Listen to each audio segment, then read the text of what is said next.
Advocate Sanjay व्यास का जन्मदिन अभिभाषकों ने कोर्ट परिसर में बड़े ही धूमधाम से मनाया। अभिभाषक संघ महिदपुर संजय व्यास जी के जन्मदिन पर उनके उज्जवल भविष्य की कामना करता है। महिदपुर से दिनेश राठौर की स्पेशल ब्यूरो रिपोर्ट। नमस्कार दोस्तों, आज महिदपुर की टीम महिदपुर में एक अधिवक्ता है जो अपने नाम से विख्यात है, जो अपने नाम से फेमस है, जिन्हें लोग व्यास जी के नाम से जानते हैं और अपना एक अलग ही छवि बना रखी है मार्केट में। जैसे यहाँ के बार की बात की जाए या समाज की बात की जाए, हर समय अग्रणी और हर समय तत्पर रहने वाले ऐसे जुझारू और जिन्हें मिलनसार व्यक्ति कहा जाए, ऐसे का हम इंटरव्यू लेने आए हैं। ये हमारा सौभाग्य है, व्यास जी ने हमें आज समय दिया है और समय देने के बाद उन्होंने आज उनका बर्थडे भी है। सबसे पहले उनको जन्मदिन की बहुत बहुत बधाई भी आपकी। मैं पूछना चाहूँगा आपसे कि आपके कार्यकाल की शुरुआत कब से हुई सर? ये कार्यकाल की शुरुआत वर्ष 2014 से शुरुआत की है और जब से जैसे कि लोगों का मानना है कि आप क्रिमिनल स्पेशलिस्ट हैं, जैसे क्रिमिनल केस ज़्यादा लड़ते हैं, तो इसमें क्या विशेषता और क्या रुचि है आपकी?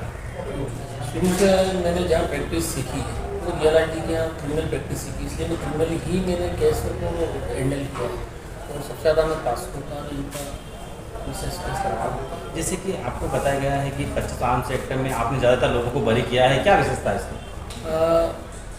क्या है कि पहले काफ़ी 25 आर्म सेक्टर के केस काफ़ी बनते थे और करीब 20 साल हो गए लड़ते लड़ते, इसलिए उसकी प्रैक्टिस ऐसी हो गई कि बिना तैयार। इसमें माना जाए कि पुलिस में ज़्यादातर फर्जी केस 25 आर्म सेक्टर बनाते हैं, ये बात सही है क्या? 100% 25 आर्म सेक्टर फर्जी बनती है, 99% मुश्किल से 1%। आपने जो शुरुआत की है, जो इसकी वकालत की शुरुआत हुई है, किससे प्रभावित होकर की आपने? ये मेरे पिताजी ने मुझे बताया कि अच्छा रहेगा और आपका मेरा पता नहीं, उन्होंने देखा कि इसका माइंड थोड़ा सा ऐसा है तो उन्होंने मेरे को एलएलबी में एडमिशन दिलवाया। जैसे कि सब लोग जानते हैं आपका एक अलग ही व्यक्तित्व है, आप हमेशा हंस के बात करना, लोगों के बीच घुल मिल जाना, थोड़े समय के लिए लोगों को अपना बनाना, ये कि आपकी विशेषता है। तो ये आपकी विशेषता बचपन से ऐसे है या आप इस वकालत में आने के बाद? मेरी बचपन से मुझे हंस के बोलना मिलना ये सब मेरे गुरु ने सिखाया और मुझे बहुत अच्छा लगता है, क्योंकि अपन हंस के किसी से बोल लो तो अपने कोई मीठा तो लगे, उससे बहुत राहत मिलती है और अच्छा लगता है और अपना क्यों का रहता है और एक दूसरे से मिलने से ये वकालत में सफल होता है।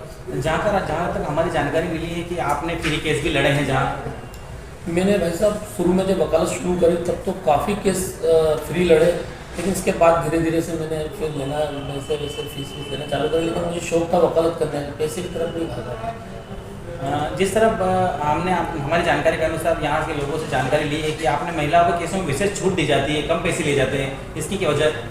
इसकी विशेषता के पहले तो प्रताड़ित होकर आती है और महिलाएं बेचारे कई माँ बाप सक्षम भी रहते हैं, तो हम उनकी स्थिति देख के समझौता करते हैं, कम पैसे मात्र नी के सामान पर भी हम उसका केस फाइल कर देते हैं। जैसे कि हमारे अभी तक क्वेश्चन आपसे बने हैं, तो क्या आपने अभी तक कितने केस लड़े? मैंने करीब 7-8 हज़ार केस लड़ लिए अभी तक 20 सालों और अभी वर्तमान में मेरे पास 1400-1500 केस लगे। वर्तमान में आपके 1400-1500 और महिलाओं के केस में आप छूट दी जाती है। लोगों की क्रिमिनल एक्सपर्ट आपको मानते हैं, किस वजह से मानते हैं? या आपने उनके लिए काम करके दिए हैं या कुछ और विषय रहता है? वैसे प्रैक्टिस की है और अच्छा रिजल्ट भी दिया है, मेहनत करते हैं, बाकी ईश्वर के हाथ में है, बाकी अच्छे काम करके दिए इसलिए लोकप्रिय लोगों के प्रिय हैं। लोगों ने वकालत भरे जीवन में आपको अच्छा बुरा समय भी आया होगा, लोगों ने आपकी मदद भी की होगी, आपने भी लोगों से सहयोग लिया होगा, तो मैं जानना चाहूँगा कि ऐसे कौन से लोग हैं जिन्होंने आपसे हेल्प की थी या आपको मदद की जिन लोगों? मैं तो सबसे सर्वप्रथम उज्जैन हमारे जयलाल जी से ली, हमारे दुबे साहब हैं, हमारे विजेंद्र दुबे साहब, मैंने उनके साथ भी काम किया और मेरे को तो मैं पूछ के करने में मैं हिचकिचाता नहीं हूँ। और वकालत में तो ऐसा है कि कभी भी कोई आदमी पूर्ण रूप से सीखा हुआ नहीं रहता, रोज़ सीखने के लिए रोज़ नया दिन सीखना पड़ता है, लेकिन सीख के भी काम कर लेते हैं। आगे जैसे जीवन में वकालत में आपकी आगे क्या रूपरेखा है, कहाँ तक जाने की तैयारी है और इसमें आपको आगे करने ऐसा कुछ है जो आप शोध कर रहे हैं कि मुझे ये करना है या मुझे इस टाइप तक जाना है या इतने केस लड़ना, ऐसा कुछ है? ऐसा कुछ नहीं, जब तक अपना मन लगेगा, जब तक काम करेंगे, जब तक इच्छा रहेगी, जब तक सेवा करेंगे और लोगों को हम न्याय दिलाएंगे, न्याय के लिए संघर्ष करेंगे। जिस प्रकार हमारी जानकारी के अनुसार 26 जनवरी को आप प्रोग्राम रखते हैं और मिष्ठान भोजन या महिदपुर के अन्य गणमान्य नागरिकों को आप खाना खिलाते हैं, तो क्या है विशेषता, उसमें क्या है? वो कोई विशेषता नहीं है, सब जीवित संपर्क करने के लिए मैं एक प्रोग्राम रखता हूँ जिससे साल में एक बार सबसे मिलना जुलना हो जाता है, उससे बहुत नज़दीकियाँ बढ़ती है और अपनापन आता है, इसलिए मैं कार्यक्रम जरूर साल में एक बार करता हूँ। ये जो 26 जनवरी का जो प्रोग्राम है आप हर साल रखते हैं या अभी से शुरुआत, कब से शुरुआत किया? हर साल, और जब तक मेरी यथास्थिति रहेगी, मतलब मैं शक्ति देगा जब तक रखूँगा। जिस प्रकार 26 जनवरी के अंदर आप ढोल धमाकों से स्वागत करते हैं, उनका मनवार करते हैं, इसकी प्रेरणा आपने कहाँ से सीखी? ये हमारे गुरु से सीखी।